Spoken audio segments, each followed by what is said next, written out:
Hello friends, હું Aryan Patel.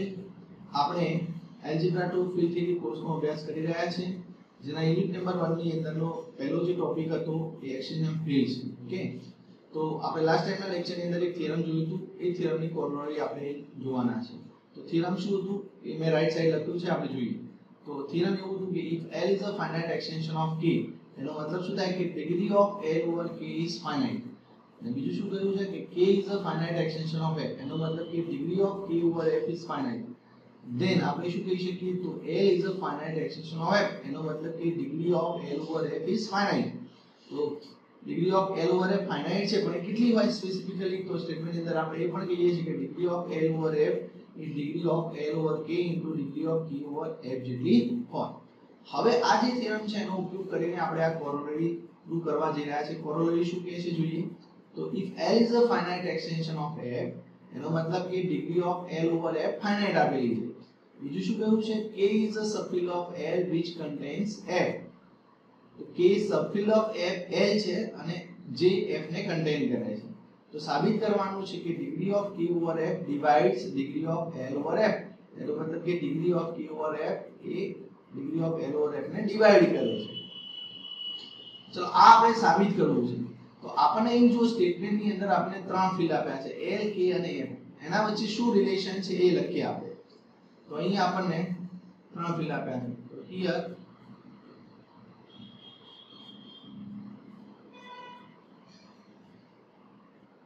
L, K and M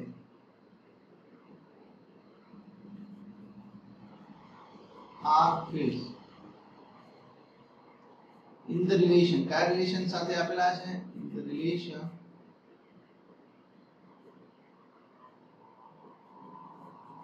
L જે છે એ શું છે? Extension of F. એનો મતલબ કે L એ F ને કન્ટેન કરે છે.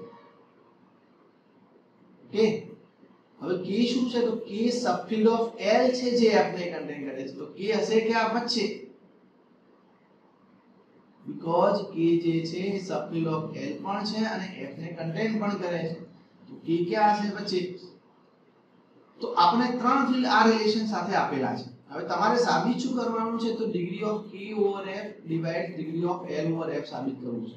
તો હું કયા આઈડિયા સાથે આને સાબિત કરવા જઈશ? તો હું આપણે આગળના થિયરમની અંદરથી આ રિઝલ્ટને હું લખી દઉં. Degree of L over F is equal to degree of L over K into degree of K over F. તો એના પછી તમે લખી શકશો. તો હું રિવર્સમાં થોડી વાત કરી દઉં. તો આપણે છેલ્લે ક્યાં પહોંચીશું? છેલ્લે પહોંચીશું આપણે degree of L over K that equal to degree of L over F, degree of L over F that equal to degree of L over K into degree of K over F. જો હું અહીં આ statement સુધી પહોંચી જાઉં, મતલબ અહીં સુધી પહોંચી જાઉં, તો સીધું લખી શકવાનું છું કે degree of K over F A divide કરે છે. બીકોઝ જો degree of K over F ક્યાં છે? તો degree of K over F શું કરતી દેખાય છે? degree of L over F ને ડિવાઇડ કરતી દેખાય છે. સોરી, તમે અહીં જોઈ શકો છો કે degree of K over F એ શું કરતી દેખાય છે?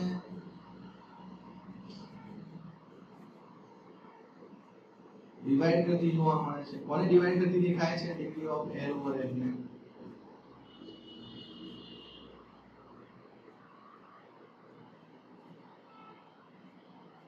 તો સ્ટેટમેન્ટ સાબિત થઈ ગયું. પણ એના માટે તમારે આ રિઝલ્ટનો એટલે કે થિયરમ 1 નો ઉપયોગ કરીને તમે આ લખી શકતા હોવા જોઈએ. હવે થિયરમ 1 ની અંદર તો તમને L finite extension of K અને K finite extension of F આપ્યું છે. એનો મતલબ કે degree of L over K finite આપેલી છે અને degree of K over F finite આપી છે. અહીં આપણા સ્ટેટમેન્ટની અંદર એવું નથી કહ્યું કે L is a finite extension of K અને K is a finite extension of F.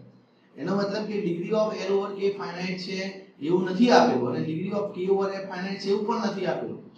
તો હું આ રિઝલ્ટ એટલે કે થિયરમનો ઉપયોગ ક્યારે કરી શકું? તો મારી પાસે આ બંને ડિગ્રી ફાઇનાઇટ હોવી જોઈએ. જો એ બંને ડિગ્રી ફાઇનાઇટ હોય તો હું થિયરમ 1 પરથી, મતલબ આ થિયરમ હતું આપણું એ થિયરમ પરથી હું લખી શકું કે degree of L over F is equal to degree of L over K into degree of K over F. અને જો એ લખાઈ જાય તો તમે ઈઝીલી જોઈ શકો છો કે degree of K over F A degree of L over F ને ડિવાઈડ કરતી જોવા મળે છે. તમારે બતાવવું શું પડે? તમારે આ degree of L over K is finite બતાવવું પડે અને degree of K over F પણ ફાઇનાઇટ બતાવવું પડે. તો મારું એમ શું હશે? તો અહીં આપણે આવું બતાવ્યું. It is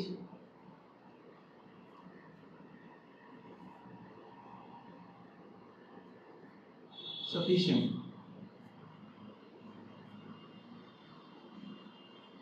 to show that આપણે શું બતાવવું જરૂરી છે? એટલે શું બતાવવું પૂરતું છે કે degree of L over K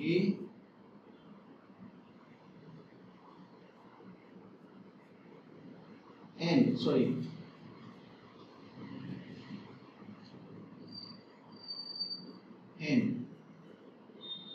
degree of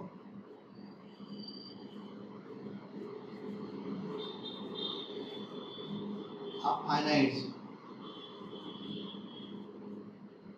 અને જો આ ફાઇનાઇટ છે બતાવી દઈએ તો આપણે થિયરમ 1 નું મતલબ આ થિયરમ જે છે ને આપણું જે રાઈટ સાઈડમાં લખ્યું છે એ થિયરમનો ઉપયોગ કરીને તમે આ લખી શકો અને પછી આવી. તો આપણો જે એમ છે degree of L over K અને degree of K over F finite છે બતાવવાનું છે. હવે હું આ સ્ટેટમેન્ટ છે જેનો આપણે આગળ જોઈ ગયા છે થિયરમને હું કાઢી દઉં છું. ઓકે, આને સમજવા માટે લખ્યું. હવે આગળ જઈએ આપણે. તો degree of L over K અને degree of K over F ને આપણે ફાઇનાઇટ બતાવવાના છે. તો આપણી પાસે આપેલું શું છે? તો L degree of L over F finite છે. L is a finite extension છે એના પરથી તમે લખી શકો. તો આપણને આપેલું શું છે? તો નાઉ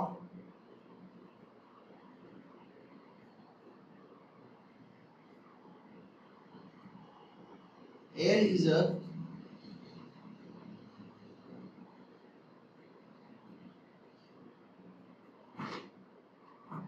finite extension of F આપેલું છે. તો એના પરથી આપણે શું લખી શકવાના છે? તો એના પરથી લખી શકીએ કે degree of L over F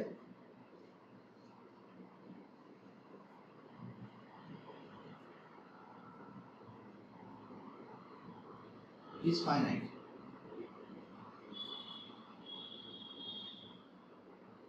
અને degree of L over F નો મતલબ શું થાય? તો ચલો ફાઇનાઇટ છે તો કઈક નંબર તો હશે. તો ધારો કે નંબરને આપણે કહી દઈએ n.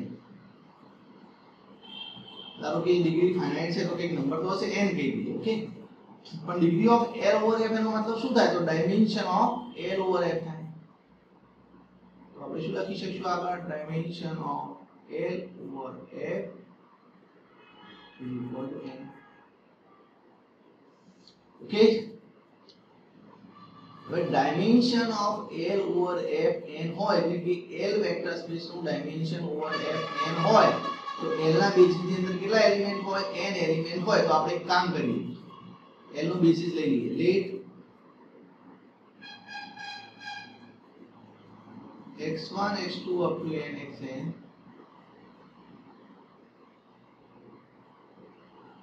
be a basis of L over F. હવે સમજો કે મેં બેઝિસ ની અંદર n એલિમેન્ટ કેમ લીધા? કારણ કે ડાયમેન્શન n છે. ડાયમેન્શન કોને કહેવાય? બેઝિસ ની અંદર જેટલા એલિમેન્ટ હોય એને ડાયમેન્શન કહેવાય. તો ડાયમેન્શન n છે તો બેઝિસ ની અંદર n એલિમેન્ટ લેવા પડે. તો મેં ધારો કે આ લઈ લીધા x1 x2 xn બેઝિસ ની અંદર એલિમેન્ટ લઈ લીધા. હવે આ જો બેઝિસ હોય l નો તો આ જે છે એ l ને સ્પાન કરતો હોય. અને વ્યાખ્યા બેઝિસ ની વ્યાખ્યા પ્રમાણે તમે શું લખી શકો? તો આવું લખી શકો. therefore L જે છે એ સ્પાન થતો છે કોના વડે? x1 x2 xn જે સેટ છે એના વડે સ્પાન થતો છે. પણ અહીં સ્કેલર ક્યાંથી લઈશું? તો હું એક શબ્દ યુઝ કરું છું ઓવર f. એટલે કે સ્કેલર સમજી લેવાના થશે f ની અંદર. તો L તમને શું દેખાયો? સ્પાન દેખાય. સ્પાન ની અંદર કોણ હોય? Linear combination. કોના? x1 x2 xn ના. આલ્ફા x1 આલ્ફા x2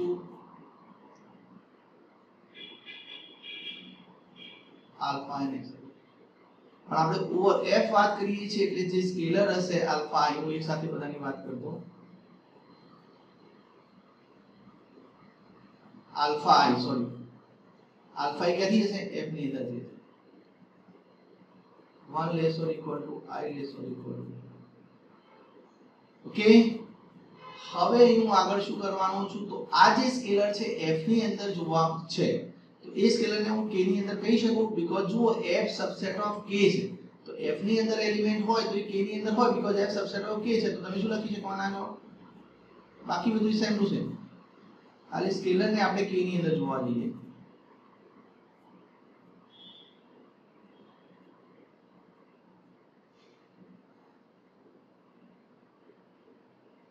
તો આ આલ્ફા જે સ્કેલર છે એને હું k ની અંદર જોઈ શકું કેમ કારણ કે f સબસેટ ઓફ k છે because f subset of k છે તમે કહી શકો તો તમને અહીં શું જોવા મળ્યું છે જો l સ્પાન થાય છે જો l કોના વડે સ્પાન થતો જોવા મળે છે x1 x2 xn વડે પણ સ્કેલર ક્યાંથી છે k ની અંદરથી તો તમે શું લખી શકવાના છો અહીં l is spanned by x1 x2 n પણ ઓવર k કારણ કે તમારા જે કોફિશિયન્ટ છે સોરી સ્કેલર છે ક્યાંથી છે k ની અંદર તો હવે જો l આના વડે સ્પાન થતો હોય તો આ બેઝિસ બનાવી શકે કયો સેટ x1 x2 xn એ l નું બેઝિસ બનાવી શકે તમારે જો બેઝિસ ની વ્યાખ્યા યાદ કરો કે બેઝિસ ની વ્યાખ્યામાં શું હોવું જોઈએ l કોઈ સેટ વડે સ્પાન થતો હોવો જોઈએ અને એ સેટ લિનિયરલી ઇન્ડિપેન્ડન્ટ હોવો જોઈએ તો સ્પાન તો થાય છે આના વડે પણ આ લિનિયરલી ઇન્ડિપેન્ડન્ટ છે કે નથી એ આપણને આપેલું નથી હવે ધારો કે હું l નો બેઝિસ તરીકે શોધવા જાઉં અથવા તો l ના બેઝિસ પરથી ડાયમેન્શન લખવા જાઉં dimension of l over k લખવા જાઉં તો એ કેટલું લખી શકું તો ચલો અહીં x1 x2 xn જો બધા લિનિયરલી ઇન્ડિપેન્ડન્ટ હોય તો આખો આ જે સેટ છે એ બેઝિસ થશે બરાબર છે હવે ધારો કે એવું બની શકે કે બધા લિનિયરલી ઇન્ડિપેન્ડન્ટ ના હોય તો ધારો કે જે લિનિયરલી ડિપેન્ડન્ટ છે એને દૂર કરી દો કારણ કે તમે જાણો છો મેથડ કે કોઈ પણ સેટ હોય જે આખો લિનિયરલી ડિપેન્ડન્ટ હોય તો અંદર કોઈ વેક્ટર હશે એકબીજા પર આધાર રાખતા હશે તો એને આપણે દૂર કરીને લિનિયરલી ઇન્ડિપેન્ડન્ટ સેટ બનાવી શકીએ તો જે વેક્ટર અંદર છે લિનિયરલી ડિપેન્ડન્ટ છે એને દૂર કરીને લિનિયરલી ઇન્ડિપેન્ડન્ટ સેટ બનાવી શકાય તો એ કેસમાં તમારું ડાયમેન્શન ઘટી જવાનું કારણ કે ત્યાંથી તમે એલિમેન્ટ દૂર કરવાના છો જે લિનિયરલી ડિપેન્ડન્ટ છે એને તો એ વખતે ડાયમેન્શન તમારું ઘટી જાય તો n કરતા ઓછું થશે પણ જો આખો સેટ લિનિયરલી ઇન્ડિપેન્ડન્ટ હોય તો ડાયમેન્શન n થાય તો બે અહીં ચોઈસ વધે ડાયમેન્શનની ડાયમેન્શન કાં તો n હોય કાં તો n કરતા ઓછું હોય n ક્યારે હોય તો x1 x2 xn આખો સેટ લિનિયરલી ઇન્ડિપેન્ડન્ટ હોય તો બેઝિસ થઈ જવાનું છે પોતે અને એટલે ડાયમેન્શન n થવાનું છે પણ જો અંદરથી કોઈ વેક્ટર એવા હોય જે લિનિયરલી ડિપેન્ડન્ટ હોય એને દૂર કરી દો તો બાકીના જે વેક્ટર છે લિનિયરલી ઇન્ડિપેન્ડન્ટ સેટ બનાવશે અને એ બેઝિસ તરીકે તમે વાત કરી શકો તો ડાયમેન્શન કેટલું થશે n કરતા ઓછું થશે ઓકે તો ડાયમેન્શન l ઓવર k વિશે શું કહી શકો કે n less or equal to n હશે તો અહીં ડાયમેન્શન તો તમારું બાઉન્ડ થઈ ગયું ને n થી વધારે નહીં હોય હે ને તો ડાયમેન્શન તમે નક્કી થઈ ગયું કે ડાયમેન્શન કેવું છે ફાઇનાઇટ છે આ ડાયમેન્શન તો dimension of l over k A finite છે એવું કહી શકાય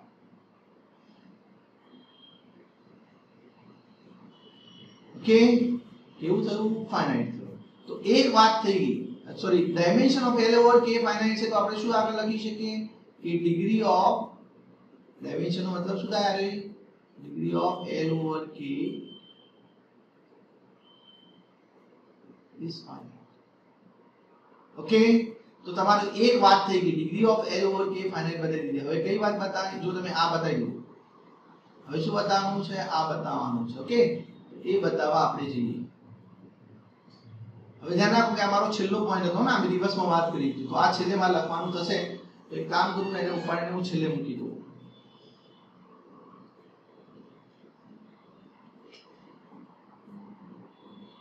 એને નેક્સ્ટ પેજ ની અંદર મૂકી દઉં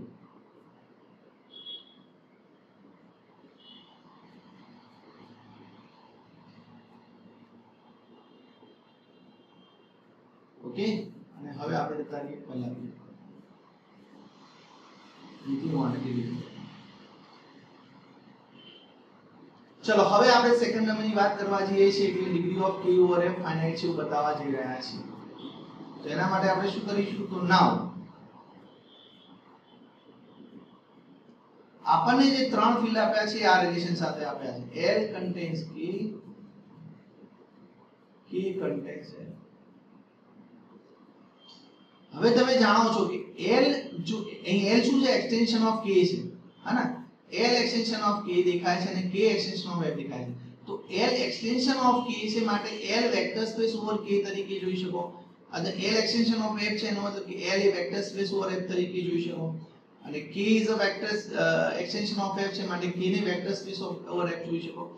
બટ એ વેક્ટર સ્પેસ તો છે બટ k શું જોવા મળે છે વેક્ટર સ્પેસ છે L પણ વેક્ટર પણ k સબસેટ છે તો k ને તમે શું કહીશો અહીં સબસ્પેસ ઓફ L કહીશો હે ને તમે શું કહેશો therefore k is a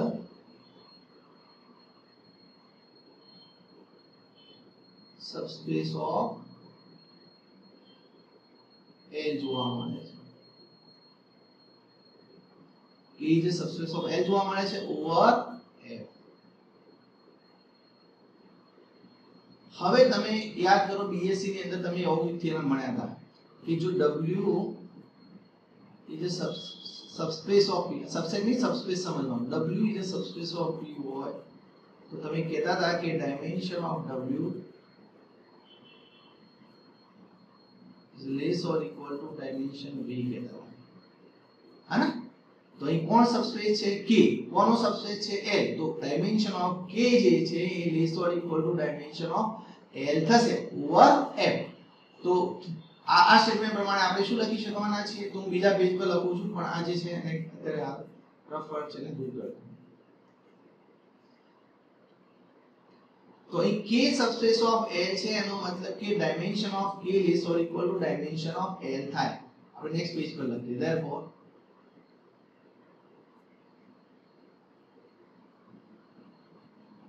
dimension of k less or equal to dimension of L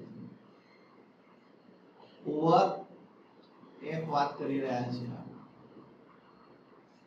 હવે જુઓ કે dimension of k over f dimension of L over f જુઓ તમે કેટલા નંબર લીધો છે અગાઉ તમે નંબર લીધેલો છે કેટલો નંબર લીધો છે dimension of L over f n number લીધેલો છે ને તો અહીં શું લખી શકું that is less or equal to n. એનો મતલબ એવું થયું કે dimension of k over f A less or equal to n છે n થી વધારે નહીં હોઈ શકે એનો મતલબ કે નંબર કેવો કહેવાય આ dimension k over f finite કહેવાય. so therefore dimension of k over f is finite.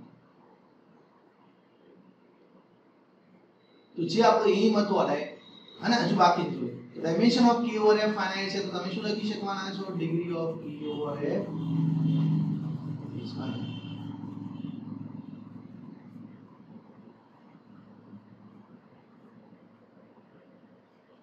તો તમારી પાસે આ ડિગ્રી એ ફાઇનાઇટ બતાવી આ પણ ફાઇનાઇટ બતાવી બંને ડિગ્રી તમે ફાઇનાઇટ બતાવી દીધી તો આપણું જે થિયરમ હતું ને આગળનું એ થિયરમ પરથી તમે શું લખી શકો degree of L over f is equal to degree of L over k into degree of k over f. આવું લખી શકીએ તો જોઈ શકીએ છીએ કે degree of k over f A degree of L over f ને ડિવાઇડ કરતી જોવા મળે. તો અહીંથી આપણું થિયરમની સાબિતી પૂરી થઈ. હું આને ઉપર મૂકી દઉં આપણું જે છેલ્લે લખ્યું હતું ને માન ઓકે તો અહીંથી આપણી સાબિતી પૂરી થઈ. હવે આપણે બાકીનું નેક્સ્ટ લેક્ચરની અંદર જોઈશું. Thank you.